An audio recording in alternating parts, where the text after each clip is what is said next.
Good afternoon, students. So today we will read chapter 1, crop production and management. You have already read about crop production and management. What is crop production?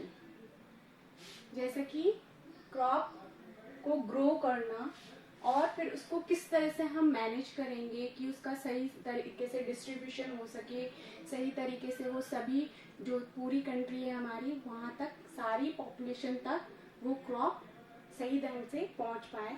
तो इसके लिए हम ये जो chapter है इसके अंदर सारा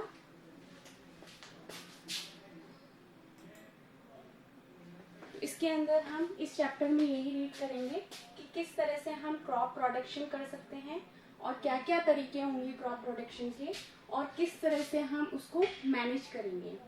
तो जैसा कि आपको पता है, you have already learned about that food is necessary for our body and for our survival. Okay, so food, how can we get food? We can get all living beings need food for their survival, and we have already learned about it, that food and its components also in previous class. So food is necessary for our body to get energy and for our body growth and all this. ठीक है, तो food जो है हमारी body की development के लिए और इन सब चीजों के लिए जरूरी होता है। लेकिन ये जो फूड है वो plants can make their own food. You can see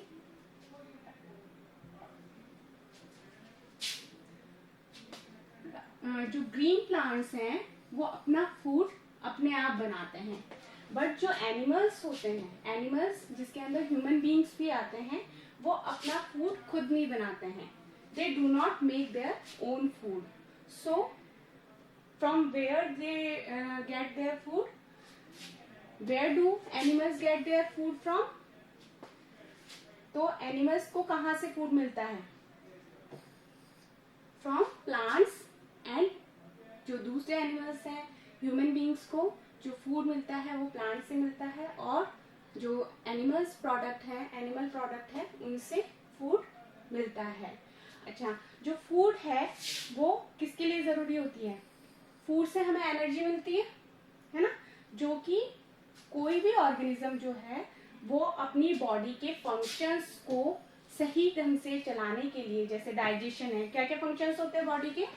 जैसे डाइजेशन, रेस्पिरेशन, एक्सक्रीशन, ये सारे फंक्शंस हैं हमारी बॉडी के।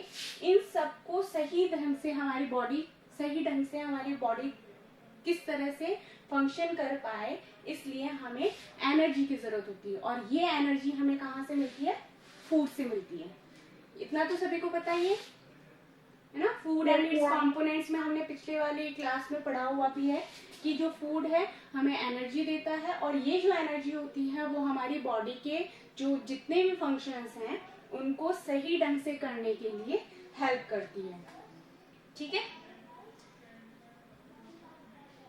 सो when plants of same kind. अच्छा, अब हम पढ़ेंगे कि जो एग्रीकल्चर है, in order to provide food for a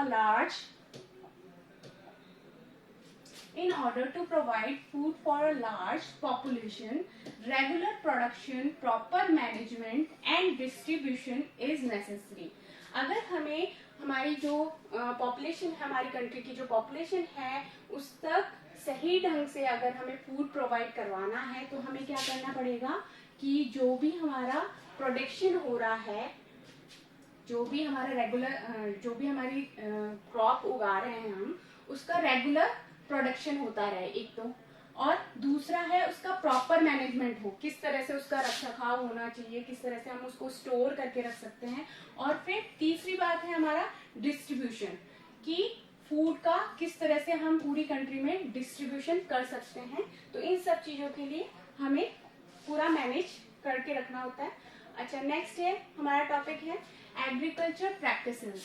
तो एग्रीकल्चर प्रैक्टिसेस में क्या पढ़ेंगे हम कि किस तरह से हम क्रॉप्स को उगाते हैं और क्रॉप्स को उगाने के लिए हमें क्या क्या टूल्स की ज़रूरत होती है, किस तरह से हम अपनी जो हमारी खेती की ज़मीन है उसको हम उपजाऊ बनाने की कोशिश करते हैं, फर्टिलाइजर्स यूज़ करके, मैन्योर यूज़ करके, और जो वेरियस टूल्स हैं एग्रीकल्चर प्रैक्टिस के वो हम इसके अंदर पढ़ेंगे. सो हियर क्रॉप की डेफिनेशन क्या होगी. What is a crop. जब हम सेम काइंड की जो है सेम काइंड के प्लांट्स जब हम ग्रो करते हैं एक ही जगह पे और बहुत ज्यादा अमाउंट में, तो उसे हम क्रॉप कहते हैं.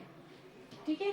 सो when plants of the same kind are cultivated at one place on a large scale, it is called a crop.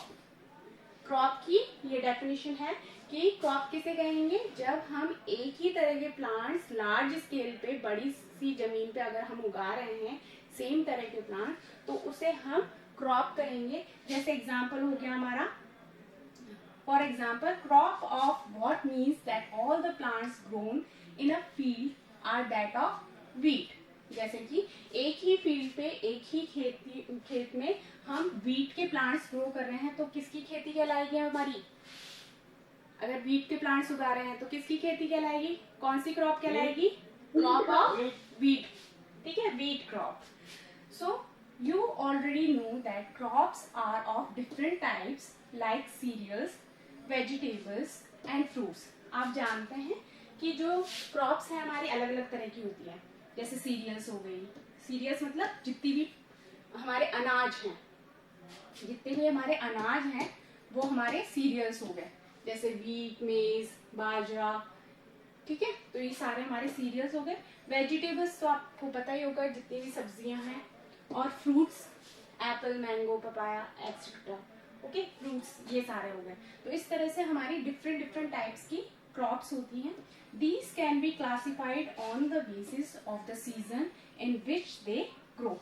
और ये जो क्रॉप्स हैं वो जिस सीजन में ग्रो होती है उस सीजन के बेसिस पे अलग अलग ग्रुप में डिवाइड की जाती है. इन India is a vast country. The climatic conditions like temperature, humidity and rainfall vary from one region to another according to there is a rich. So India जो है वो बहुत सारी वेराइटी है इंडिया के अंदर हर जिस चीज की. तो अगर इंडिया को हम बोलेंगे कि India is a vast country, बहुत बड़ी कंट्री है, और इसकी जो क्लाइमेटिक कंडीशंस भी हैं वो अलग अलग एरिया में अलग अलग हैं.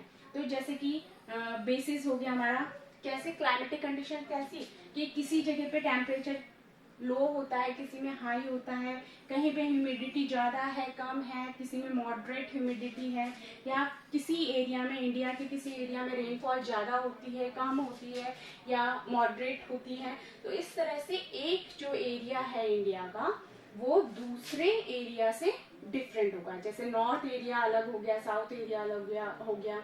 तो इस तरह से इंडिया के जो भी पार्ट्स हैं उन सभी पार्ट्स में ये जो हमारी क्लाइमेटिक कंडीशन है उनके बेसिस पे क्रॉप्स उगाई जाती है.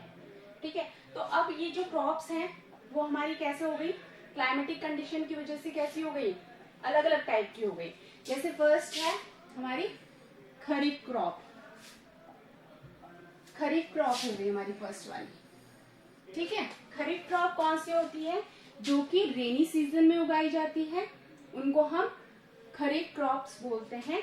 और ये जो रेनी सीजन है वो कौन से मंथ से कौन से मंथ तक होता है, जून टू सितंबर.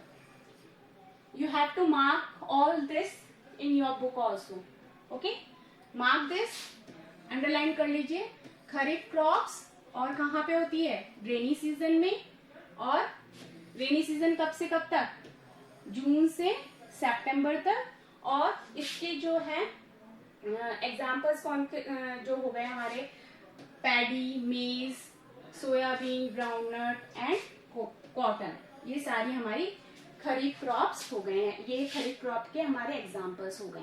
ठीक है, अच्छा नेक्स्ट है, तो हमने इस तरह से दो जो क्रॉप्स हैं उनको टू टाइप्स में क्लासिफाई कर दिया, खरीफ क्रॉप और second one is rabi crops. ठीक है, kharif crop and rabi crops.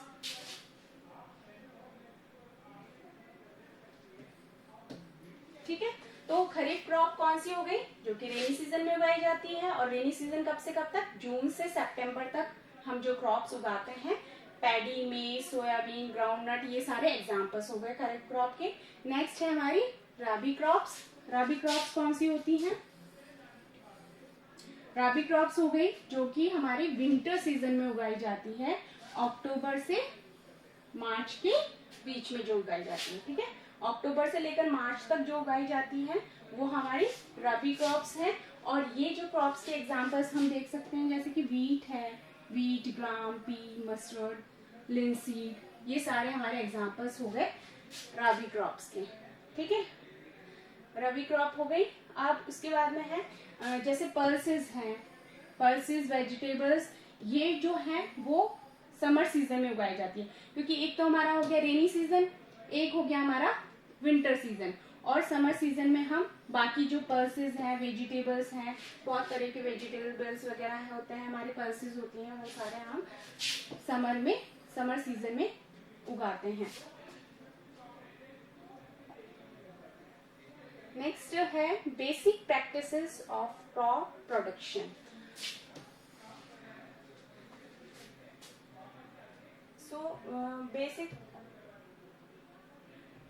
Basic practices of crop production, कि हमें क्रॉप अगर प्रोडक्शन करना है, क्रॉप प्रोड्यूस करना है, तो उसके लिए हमें क्या क्या चीजें करनी पड़ेगी, क्या क्या मैनेज करना पड़ेगा क्रॉप को सही तरीके से फील्ड में उगाने के लिए। सो cultivation of crops involves several activities undertaken by farmers over a period of time. You may find that these activities are similar to those carried out by a gardener or even by you when you grow ornamental plants in your house. तो जो cultivation है, हम crops को उगाने के लिए वो सारी चीजें यूज करते हैं, या फार्मर्स जो है, किसान जो है, वो सारी चीजें यूज करते हैं, जो कि हम, जैसे कि हम अपने गार्डन में अगर किसी भी ऑर्नामेंटल प्लांट्स को उगाने के लिए एक्टिविटी करते हैं, उसी तरह से फार्मर अपने फील्ड में ये सारी एक्टिविटी करता है। तो इन एक्टिविटी में हम क्या देख सकते हैं कि जैसे कि these activities और tasks are referred, तो ये सारी हमारी एक्टिविटीज हो गई। तो फर्स्ट एक्टिविटी हो गई हमारी एग्रीकल्चर प्रैक्टिसेस में अगर हम पढ़ेंगे तो जो है फर्स्ट एक्टिविटी हो गई हमारी एग्रीकल्चर प्रैक्टिसेस में, फर्स्ट एक्टिविटी हो गई हमारी प्रिपरेशन ऑफ सॉइल। तो ये डिफरेंट एक्टिविटीज हो गई, प्रिपरेशन ऑफ सॉइल, सोइंग, फिर adding manure and fertilizers, irrigation, protecting from weeds और हार्वेस्टिंग एंड स्टोरेज। तो प्रिपरेशन ऑफ सॉइल में क्या हो जाएगा, अगर हम शॉर्ट एंड स्विफ्टली अगर इसको डिस्क्राइब करें तो प्रिपरेशन ऑफ सॉइल में हो गया, जैसे कि सॉइल को हमें उपजाऊ बनाना है तो उसका टिलिंग प्रोसेस होता है ना, और उसको फिर उसमें मैन्योर वगैरह डाला जाता है। तो ये सारी प्रोसेस जो है वो हमें एग्रीकल्चर प्रैक्टिसेस में हमने इंक्लूड की है। तो फर्स्ट है हमारा प्रिपरेशन ऑफ सॉइल, जैसे कि यहाँ पर ये वाला टॉपिक रीड करेंगे हम, प्रिपरेशन ऑफ सॉइल। ठीक है, तो प्रिपरेशन ऑफ सॉइल में क्या आ जाता है हमारा, प्रिपरेशन ऑफ सॉइल में हमारा आ जाता है, फर्स्ट है प्रिपरेशन ऑफ सॉइल में हमारा है, preparation of soil is the first step before growing a crop. One of the most important tasks in agriculture is to turn the soil and loosen it. तो इसके लिए सबसे पहले क्या करना है कि जो सॉइल है उसको क्या करना है, लूजन अप करना है, उसको खुदाई करके उसको बिल्कुल लूजन अप करना है, उसमें एयरेशन करना है ताकि कि एयर और जो न्यूट्रिशन जो नीचे हैं सॉइल के वो ऊपर आ सके और जो एयर है वो भी उसके अंदर पास हो सके। This allows the roots to penetrate deep into the soil. और इससे क्या होगा, जब हम सॉइल को टिल करेंगे, मतलब उसकी खुदाई करेंगे, तो क्या होगा कि जो प्लांट की जो रूट्स हैं वो इजीली सॉइल के अंदर पेनिट्रेट कर पाएंगे, अंदर इजीली ग्रो कर पाएंगी। The loose soil allows the roots to breathe easily even when they go deep into the soil. और इस तरह से जो रूट्स हैं वो जब सॉइल के अंदर डीपली जाएंगी तो वो इजीली ब्रीथ कर पाएंगी, एयर जो सॉइल में प्रेजेंट होता है उसको यूज कर पाएंगी। Why does the loosening of soil allow the roots to breathe easily? तो इसका आंसर है the loosen soil helps in the growth of earthworms and microbes present in the soil. Soil के अंदर जो भी अर्थवॉर्म्स हैं या माइक्रोब्स, माइक्रोब्स मतलब जो छोटे छोटे जो हमारे, हाँ, छोटे छोटे कीड़े जो हमें दिखाई नहीं देते हैं, बिल्कुल छोटे होते हैं, बहुत ही बारीक होते हैं, माइन्यूट जो होते हैं, है ना। आपने देखे होंगे सॉइल को अगर आप खुदाई करोगे तो उसमें से छोटे छोटे से कीड़े निकलने लग जाते हैं। या फिर अर्थवॉर्म्स, अभी बारिश के मौसम में आप देखोगे अगर खुदाई करोगे, अगर उपजाऊ आपने मेन्योर डाल दिया, उसमें फर्टिलाइजर्स डाल दिया, या फिर कोई भी आपने ऐसी चीजें डाल दी है मिट्टी के अंदर सड़ने के लिए, तो क्या होगा वहां पर? आप देखोगे थोड़े दिनों में वो जो चीज है वो बिल्कुल गल जाएगी। जैसे आपने केले के छिलके डाल दिए या सब्जियां डाल दी मिट्टी के ऊपर, तो क्या होता है एक टाइम के बाद में वो सारी चीजें गलना शुरू हो जाती है। तो वो क्यों गलना शुरू हो जाती है? क्योंकि जो मिट्टी के अंदर छोटे छोटे जीवाणु होते हैं वो क्या करते हैं, उसको डिकम्पोज करना, गलाना शुरू कर देते हैं उस मटेरियल को। और वो किस में चेंज हो जाता है? हमारा किस में चेंज हो जाता है? मैन्योर में चेंज हो जाता है। तो जिससे कि हमारी सॉइल कैसी हो जाती है? कैसी हो जाती है सॉइल? उपजाऊ बन जाती है ना। अगर हम उस मिट्टी में अगर प्लांट को ग्रो करें तो उसको प्रॉपर न्यूट्रिशन मिलेगा। ऐसा ही होता है। These organisms are friends of the farmer since they further turn and loosen the soil. और ये जो अर्थवॉर्म और माइक्रोब्स जो सॉइल में प्रेजेंट होते हैं, ये क्या करते हैं? सॉइल को लूजन अप करते हैं और इस वजह से जो सॉइल है वो और ज्यादा उपजाऊ बन जाती है। और इसके अंदर ह्यूमस ऐड करने का, ह्यूमस मतलब जो भी हमारी, हम जैसे कि अभी मैंने बात करा ह्यूमस, मैन्योर आप बोल सकते हैं। जैसे कि हम कोई भी चीजें डालते हैं तो वो गलना शुरू हो जाती है मिट्टी के अंदर। तो ये जो गलन होती है, ये जो गलने का प्रोसेस होता है वो किसके थ्रू होता है? अर्थवॉर्म्स या माइक्रोब्स जो मिट्टी के अंदर प्रेजेंट होते हैं उसके कारण। तो जो भी हम चीजें डाल देते हैं या मिट्टी में जो प्रेजेंट होती है वो किस में चेंज कर दी जाती है? ह्यूमस के अंदर, अर्थवॉर्म्स और माइक्रोब्स के through. You have learned in the previous classes that soil contains minerals, water, minerals. हमने पहले भी ये पढ़ रखा है पिछली वाली क्लास में भी कि जो सॉइल में क्या क्या प्रेजेंट होते हैं? मिनरल्स, वाटर, एयर और कुछ लिविंग ऑर्गेनिजम्स सॉइल में प्रेजेंट होते हैं। In addition, dead plants and animals get decomposed by soil organisms. In this way, various nutrients in the dead organisms are released back into the soil. These nutrients are again absorbed by plants. तो इसके अंदर क्या हो गया? जैसा कि मैंने अभी एक्सप्लेन किया आपको, जो डेड प्लांट्स हैं, एनिमल्स हैं, वो किसके थ्रू डिकम्पोज कर दिए जाएंगे? जो सॉइल में प्रेजेंट ऑर्गेनिजम्स हैं या माइक्रो ऑर्गेनिजम्स हैं उनके थ्रू डिकम्पोज कर दिए जाएंगे, गला दिए जाएंगे। और फिर जिससे कि क्या होगा? हमारी सॉइल की जो फर्टिलिटी होगी वो इंक्रीज होगी। जितने भी न्यूट्रिएंट्स हैं डेड प्लांट्स और एनिमल्स के, वो सारे हमारे किसमें एब्जॉर्ब हो जाएंगे? सॉइल के अंदर। और सॉइल में जब हम कोई भी प्लांट ग्रो करेंगे तो उसके जो सॉइल के अंदर जो भी हमें न्यूट्रिएंट्स हमें मैन्योर के फॉर्म में मिले हैं वो सारे प्लांट्स के थ्रू एब्जॉर्ब कर लिए जाएंगे। तो अगर हम देखें, जैसे कि हमारी मिट्टी है, मिट्टी के अंदर हमने कोई भी सड़ने गलने के लिए कोई भी चीजें डाल दी है, तो माइक्रोब्स क्या करेंगे? इसको किसमें चेंज करेंगे? ह्यूमस में चेंज कर देंगे, है ना, या मैन्योर बोल लो आप, है ना, मैन्योर में चेंज कर देंगे। फिर उसके बाद में क्या होगा? मैन्योर में चेंज होगा। फिर यहाँ पे अगर हमने कोई प्लांट ग्रो किया है तो वो प्लांट क्या होगा? बहुत अच्छे से ग्रो होगा, क्योंकि इस सॉइल में क्या प्रेजेंट है? न्यूट्रिएंट्स प्रेजेंट है। ठीक है। ये जो माइक्रोब्स प्रेजेंट है सॉइल के अंदर, ये क्या करेंगे? ये उस डेड मटेरियल को किस में चेंज कर देंगे? मेन्योर में, और मेन्योर में हम बोलते हैं कि न्यूट्रिएंट्स जो भी ये जो डेड एनिमल्स और प्लांट्स हैं, इनके न्यूट्रिएंट्स हमें इन टर्न मिल जाएंगे और ये फिर प्लांट के थ्रू एब्जॉर्ब कर लिए जाते हैं. Since only a few centimeters of the top layer of soil supports plant growth, जैसा कि हमें पता है कि कुछ सेंटीमीटर, मतलब अगर हम देखें अर्थ, अगर हम जमीन की जो लेयर है वो देखें तो कुछ जैसे ये हमारी अपर लेयर हो गई, अपर लेयर से कुछ सेंटीमीटर्स तक की जो लेयर होती है वो हमारी कैसी होती है, कैसी होती है, उपजाऊ होती है, जिसके अंदर हमारे प्लांट्स ग्रो कर सकते हैं इजीली, जहां तक हमारी न्यूट्रिएंट्स प्रेजेंट होती है. ठीक है, इसलिए हम क्या प्रोसेस करते हैं, इसको टिलिंग करने का प्रोसेस, मतलब खोद कर जो जमीन नीचे है उसको हम खुदाई करते हैं और हल चलाते हैं, हल जोतना जिसे बोलते हैं, हल चला के इसको टिलिंग प्रोसेस करते हैं और फिर जो मिट्टी है वो नीचे वाली मिट्टी को हम ऊपर लाया जाता है ना, खुदाई करके. खुदाई करने से क्या होता है, नीचे वाली मिट्टी क्या आ जाती है, ऊपर वाली लेयर पे आ जाती है. ऐसे होता है. गार्डनिंग की है ना आप लोगों ने, गार्डनिंग प्रोसेस हम घरों में भी तो करते हैं.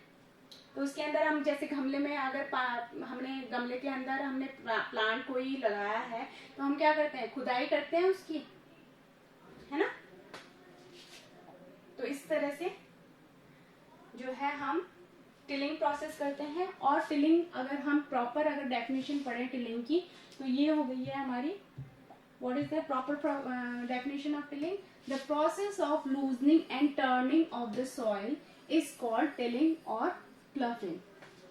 Tilling और ploughing किसे कहेंगे, जब हम सॉइल को लूजन अप करेंगे या फिर उसको क्या करेंगे, सॉइल को क्या करेंगे, नहीं पता, अभी तो बताया मैंने आप लोगों को. सॉइल को लूजन अप करना और टर्न करना, खुदाई करके और उसको टर्न करना, मतलब नीचे की मिट्टी को ऊपर लेके आना. तो इस प्रोसेस को हम बोलेंगे टिलिंग और ploughing. This is done by using प्लफ. और ये किसके थ्रू किया जाता है, प्लफ के थ्रू. प्लफ क्या होता है, हल जोतना बोलते हैं ना. जैसे हम जैसे क्रॉप वगैरह कुछ उगानी होती है तो सबसे पहले किसान क्या चलाता है, खेत के अंदर हल चलाता है, ताकि कि जो नीचे वाली मिट्टी है वो ऊपर आ जाए और जो ऊपर वाली जो अनुपजाऊ मिट्टी है वो थोड़ी नीचे चली जाए. तो इस तरह से हम हल, जो किसान है वो हल चलाता है. Ploughs are made of wood और आयरन. और ये जो हल है वो किस से बना हुआ हो सकता है, या तो वुड से या फिर आयरन से बना हुआ हो सकता है. हाँ ठीक है. If the soil is very dry it may need watering before ploughing. अगर सॉइल बहुत ज्यादा ड्राई है, सूखी है, तो उसको सबसे पहले क्या करना पड़ेगा, गीली करना पड़ेगा, मतलब पानी का छिड़काव करना पड़ेगा उस वाले खेत में जहां पर मिट्टी बिल्कुल सूखी है. The ploughed field may have big clumps of soil called crumbs. अब अगर मिट्टी के बड़े बड़े ढेर हैं, बड़े बड़े से वो डगले हैं, क्लम्प्स हैं, तो उनको हम क्या बोलेंगे, क्रम्स. ठीक है, मिट्टी के बड़े बड़े ढेले जो बोल सकते हैं हम, तो उनको हम बोलेंगे क्रम्स. और इन क्रम्स को ब्रेक करना बहुत जरूरी है. It is necessary to break these crumbs को ब्रेक करना बहुत जरूरी है. Levelling the field is beneficial for sowing as well as for irrigation. क्योंकि ये हमें ढेले क्यों फोड़ने जरूरी है, क्योंकि हमें फील्ड को बिल्कुल एकसार करना होता है, लेवल करना होता है, जो कि इरिगेशन के लिए, सिंचाई के लिए इम्पोर्टेंट है. Levelling of soil is done with the help of a leveller. और ये लेवलिंग किससे की जाती है, लेवलर की हेल्प से की जाती है. ठीक है, जो मिट्टी को बिल्कुल एक समान कर देता है. मतलब जो मिट्टी की सरफेस हमने हल चलाकर और खुदाई कर दी थी टिलिंग प्रोसेस के लिए, तो अब क्या करना है, उसको एक बार तो हल चला दिया, उसके बाद में लेवल करना, सरफेस को, जो हमारी खेत की जो सरफेस है उसको लेवल करना इम्पोर्टेंट होता है. इसी के कारण लेवल करना क्यों इम्पोर्टेंट है, फॉर इरिगेशन, ताकि कि हम सही ढंग से सिंचाई कर पाए. नहीं तो कहीं मिट्टी ऊंची होगी, कहीं नीची होगी, कहीं सतह ऊंची होगी, नीची होगी, तो हमारी जो पानी है क्रॉप को सही ढंग से नहीं पहुंच पाएगा, सही ढंग से हम इरिगेशन नहीं कर पाएंगे. Sometimes manure is added to the soil before tilling, और कभी कभी ऐसे भी होता है कि मिट्टी में हल चलाने से पहले क्या किया जाता है, ऊपर ऊपर मैन्योर का जो खाद है हमारी उसका छिड़काव कर दिया जाता है, उसके बाद में हल चलाया जाता है, ताकि कि क्या होता है जो मिट्टी में खाद है वो भी मिक्स हो जाती है। जब हम हल चलाते हैं तो जो हमने ऊपर ऊपर खाद डाली है वो भी मिट्टी में मिक्स हो जाएगी। This helps in proper mixing of manure with soil, the soil is moistured before soil. और जब हम सॉइल के अंदर प्लांट जो क्रॉप है हमारा वो उगाने जा रहे हैं तो उससे पहले हमें जो सॉइल है उसको पानी का छिड़काव देना पड़ता है, उसमें पूरा पानी से गीला करना होता है, उसके बाद में ही सोइंग का या बीज उगाने का प्रोसेस हम कर सकते हैं। एग्रीकल्चरल इम्प्लीमेंट्स, अब अगर हमें खेती करनी है तो उसके अंदर हम क्या क्या टूल्स यूज करेंगे वो इसके अंदर पढ़ेंगे हम। जैसे कि हल है, प्लव हमने पढ़ लिया। प्लव जो है, प्लव जैसे कि आप यहाँ पे पिक्चर में भी देख पा रहे होंगे, दिख रहा है ना सबको प्लव। प्लव जो है ना, प्लव ये जो है हमारे पुराने जो हमारे किसान हुआ करते थे अर्ली टाइम्स में, तो इस तरह से यूज किए करते थे, है ना। ये जो हमारे हैं पुराने टूल्स हैं, जो ट्रेडिशनल टूल्स हैं वो हैं हमारे जो यूज किए जाते थे। आजकल हम ट्रैक्टर वगैरह और इन सब से प्लफिंग करते हैं। सो प्लव, हो, कल्टीवेटर, ये सब चीजें जो हैं हमारी खेती के काम में आते हैं। ये सारे टूल्स हैं हमारे खेती के। अब देखो प्लव क्या होता है हमारा।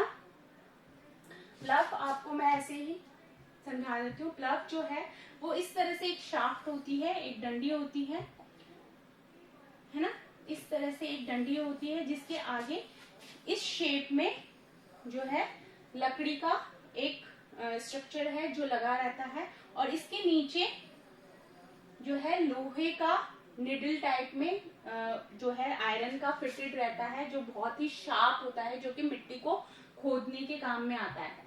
ठीक है, टिलिंग प्रोसेस के लिए आता है। तो इसको हम बोलेंगे प्लव शेयर। क्या बोलेंगे इसको? Plug sell, ploughshare, ploughshare, ploughshare. और ये हो गई हमारी प्लव शाफ्ट। शाफ्ट मतलब ये डंडी हो गई हमारी। और ये जो है ना, यहाँ पर एक और डंडी लगी हुई रहती है जो कि बैलों के ऊपर रखी जाती है, ताकि कि बैल उसको खींच सके, हल को खींच सके। तो इसको हम बोलते हैं बीम। दिख रहा होगा आपको यहाँ पर, है ना? Yes ma'am. बीम, इसको बीम बोलते हैं। ये हमारी शाफ्ट हो गई। और ये जो हमारा जो पीछे वाला जो मिट्टी के अंदर जाता है, इसको हम प्लव शेयर बोलते हैं। ठीक है, नेक्स्ट है हो। ठीक है, नेक्स्ट जो है हमारा हो है। हो जैसा कि हम ये भी हमारा प्लफिंग के ही काम में आती है। और ये जो है वीड्स वगैरह रिमूव करने के काम में आता है। वीड्स मतलब जो खरपतवार उग जाती है खेतों में, उनको रिमूव करने के काम में आता है। और मिट्टी को, सॉइल को लूजन अप करने के लिए भी काम में आता है। इसमें क्या होता है, एक लॉन्ग रॉड होती है वुड की या आयरन की बनी हुई, और इसके बाद में क्या होता है, a strong broad and bent plate of iron is fixed to one of its end. तो इसके एक साइड में क्या होता है, ये आपको यहाँ पर पिक्चर दिख जाएगी। इसके अंदर देखो, यहाँ पर एक शाफ्ट है ना, एक लॉन्ग रॉड है, आयरन की या वुड की बनी हुई हो सकती है। और इसकी यहाँ पर एक प्लेट बनी हुई रहती है जो कि मिट्टी की खुदाई करने के लिए काम में आती है। और जो वीड्स वगैरह होती है, खरपतवार वगैरह खेतों में उग जाती है, छोटी छोटी सी पेड़ पौधे उग जाते हैं, जिनको हटाने के काम में लेते हैं। क्रॉप्स के अलावा जो अनयूजफुल प्लांट्स हैं उनको हटाने के लिए ये काम में आता है। तो ये हो गई हमारी ग्रिप। इसको पकड़ लिया जाता है एक तरफ से, और ये जो है हम यहाँ से पकड़ के और फिर जो है मिट्टी को टिल करने के लिए काम में लेते हैं, मिट्टी की खुदाई करने के लिए काम में लेते हैं। नेक्स्ट है हमारा कल्टीवेटर। कल्टीवेटर क्या होता है, ये जो आप देख रहे हैं, ट्रैक्टर के थ्रू हम इसको यूज करते हैं। ये ट्रैक्टर के थ्रू चलाए जाते हैं, इनको हम कल्टीवेटर बोलते हैं। ये भी हम जैसे हल तो हम बैलों के थ्रू चलाते हैं, लेकिन ये क्या होता है, इनको ट्रैक्टर से कनेक्ट करके और फिर ट्रैक्टर के थ्रू खींचा जाता है और इस तरह से पूरी जो जमीन है या मिट्टी है उसको खोद दिया जाता है और इस तरह से जो है हमारी जो सॉइल है वो टिल की जाती है, खुदाई की जाती है और उसके बाद में फिर इसको मिट्टी को गीली कर दिया जाता है और उसके बाद में फिर हम अपनी जो फसल है वो उगाते हैं। नेक्स्ट है हमने हल चला लिया, मिट्टी को टिल कर लिया, मतलब अच्छे से हल जोत लिया। अब इसके बाद में सेकंड पॉइंट क्या आएगा, हल हमने मिट्टी को टिल कर लिया, अब सेकंड पॉइंट क्या आएगा, हल चलाने के बाद का प्रोसेस क्या है, सेकंड प्रोसेस हो गया हमारा हाँ। सो फर्स्ट प्रोसेस तो हो गया हमारा प्लफिंग, ठीक है। अब सेकंड प्रोसेस होगा, प्लफिंग करने के बाद में क्या करेंगे हम, सोइंग। सोइंग मतलब बीज उगाना, बीज को जमीन में बोना, ठीक है। Sowing is an important part of crop production. Before sowing, good quality, clean and healthy seeds of a good variety are selected. Farmers prefer to use seeds which give high yield. तो अब देखो हम क्या करते हैं, जो है farmers क्या करते हैं, अगर अपनी खेती करनी होती है उन्हें तो क्या करते हैं, बहुत अच्छी क्वालिटी के सीड्स लेके आते हैं ताकि उनको अच्छी पैदावार मिल सके, अच्छी क्रॉप मिल सके। तो वो जो सीड्स होते हैं उनको किस तरह से सेलेक्ट करते हैं, तो सीड सिलेक्शन किस तरह से किया जाता है, इसका प्रोसेस है आपका are there seeds which float. तो इसके अंदर हम क्या करते हैं कि सबसे पहले देखो ये एक्टिविटी हम भी करके देख सकते हैं कि फार्मर्स क्या करते हैं, सबसे पहले जो सीड लेके आते हैं, जो भी बीज लेके आते हैं उसको पानी के अंदर डाल देते हैं। तो जो खराब वाले जो बीज होते हैं वो ऊपर तैरने लग जाते हैं, ठीक है। खराब वाले बीज तो ऊपर तैरने लग जाते हैं और जो अच्छी क्वालिटी के बीज होते हैं वो नीचे जाकर बैठ जाते हैं। तो इस तरह से वो डिफ्रेंशिएट कर लेते हैं कि कौन से बीज अच्छे हैं और कौन से बीज खराब हैं जो कि उनकी क्रॉप प्रोडक्शन के लिए अच्छे नहीं है। तो इसके लिए वो क्या करते हैं, ये हमने देख लिया कि जो डैमेज सीड्स होंगे वो हॉलो होंगे, हॉलो मतलब खाली होंगे, अंदर से खोखले होंगे, तो इसलिए वो क्या करेंगे, पानी के ऊपर तैरने लग जाएंगे, लाइटर होंगे, वो हल्के होंगे इसलिए। और जो हमारे अच्छे वाले सीड्स जो हैं वो क्या करेंगे, वाटर में नीचे बैठ जाएंगे, है ना। ये जो खराब वाले हैं वो तो फ्लोट करते रहेंगे और जो अच्छी क्वालिटी वाले जो हैं वो हमारे नीचे बैठ जाएंगे। तो उनको फिर निकाल के और फिर खेतों में उगा दिया जाता है। This is a good method for separating good healthy seeds from the damage ones. तो इस तरह से आप देख सकते हैं कि जो हम अच्छे सीड्स और जो खराब सीड्स हैं उनको इजीली सेपरेट कर सकते हैं और ये बहुत ही अच्छा तरीका है और ये पुराना तरीका है। जो किसान वगैरह हैं वो पुराने जमाने से ऐसे ही अपने सीड्स को डिफरेंशिएट करते आए हैं। Before sowing one of the important task is to know about the tools use for sowing. तो अब हम क्या पढ़ेंगे, नेक्स्ट टॉपिक क्या पढ़ेंगे कि किस तरह से हम सीड्स को खेतों में उगाने के लिए हम कौन कौन से टूल्स यूज करते हैं। तो हम ऐसे तो है नहीं कि सिर्फ हाथ से हमने ग्रो कर दिया, हाथ से सीड डाल दिया जमीन के अंदर तो वो इजीली ग्रो हो जाएंगे, नहीं। इसके लिए भी टूल्स यूज किए जाते हैं और डिफरेंट ट्रेडिशनली टूल्स भी हैं और आजकल के जो है मॉडर्न टूल्स भी यूज किए जाते हैं इसको ग्रो करने के लिए। तो ट्रेडिशनल टूल्स कौन से हैं, जैसे कि आप यहाँ पर देख पा रहे हो, एक फनल है ना, फनल है एक, फनल के को इस तरह से ऑक्स, ये जो बैल होते हैं, ऑक्स होते हैं हमारे, इनके पीछे हल लगा हुआ रहता है, उसके साथ में इसको भी जोड़ दिया जाता है। तो हल जैसे जैसे चलता जाता है वैसे वैसे क्या होता है, इसके अंदर सीड्स डाल दिए जाते हैं, ठीक है। तो जैसे जैसे मिट्टी खुदेगी वैसे वैसे वो सीड्स मिट्टी के अंदर जाते जाएंगे, मतलब डीपली जाते जाएंगे, ठीक है। क्योंकि अगर ऊपर ऊपर सीड्स होंगे तो वो सही ढंग से ग्रो नहीं होंगे, तो इसलिए सीड्स को डीपली सॉइल के अंदर डीपली डालना इम्पोर्टेंट है। तो इस तरह से सीड्स जो है वो डीपली जाते जाते हैं। The tool used traditionally for sowing seeds is shaped like a funnel. Funnel की शेप का होता है।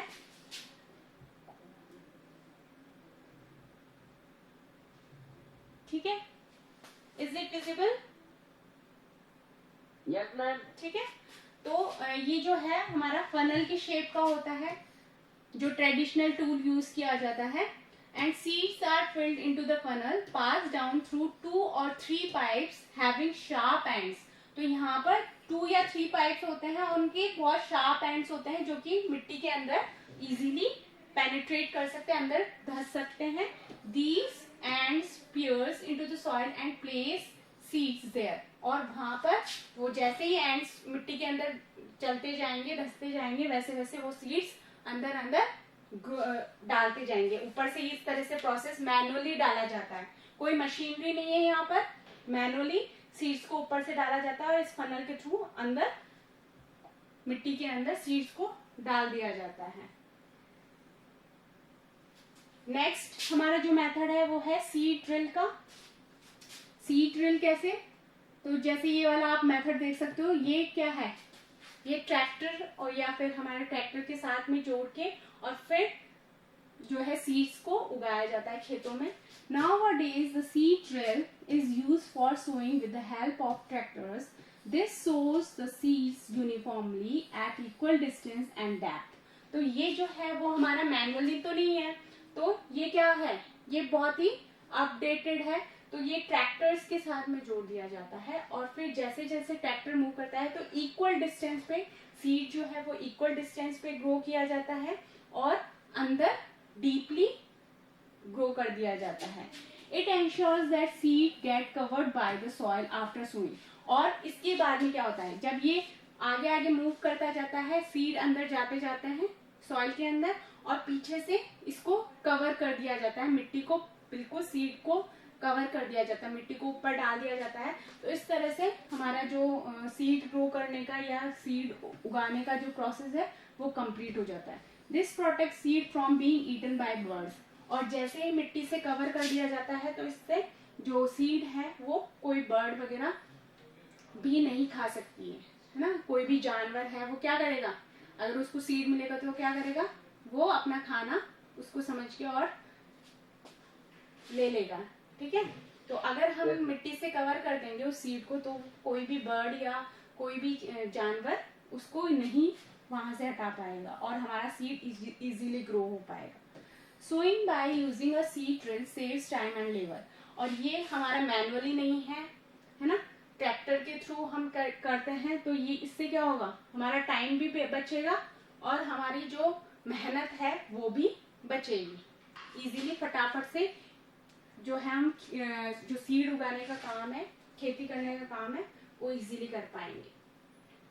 ठीक है, और ये जो है हमारा इस वजह से क्या होता है कि हमारी जो मेहनत है वो भी बचेगी, टाइम भी बचेगा और जो प्लांट्स है वो इक्वल डिस्टेंस पे उगेंगे, क्योंकि हम सही जो सीड्स हैं वो एक एक इक्वल डिस्टेंस पे ग्रो कर रहे हैं ना, तो हमारे प्लांट्स भी इक्वल डिस्टेंस पे ग्रो होंगे। ऐसे नहीं कि सारे प्लांट्स एक जगह पे उग रहे हैं, क्योंकि सीड्स अगर एक जगह पे पड़ जाएंगे तो सारे प्लांट्स एक जगह ग्रो हो जाएंगे। और इक्वल डिस्टेंस पे अगर हमने सीड्स डाला तो अलग अलग स्पेसिस पे हमारे प्लांट्स ग्रो होंगे। तो आज हम यहीं तक, हमारा जो है नेक्स्ट टॉपिक जो है एडिंग मैन्योर एंड फर्टिलाइजर्स, ये हम कल कंटिन्यू करेंगे। आज इतना ही पढ़ेंगे, ठीक है, ओके ओके मैम।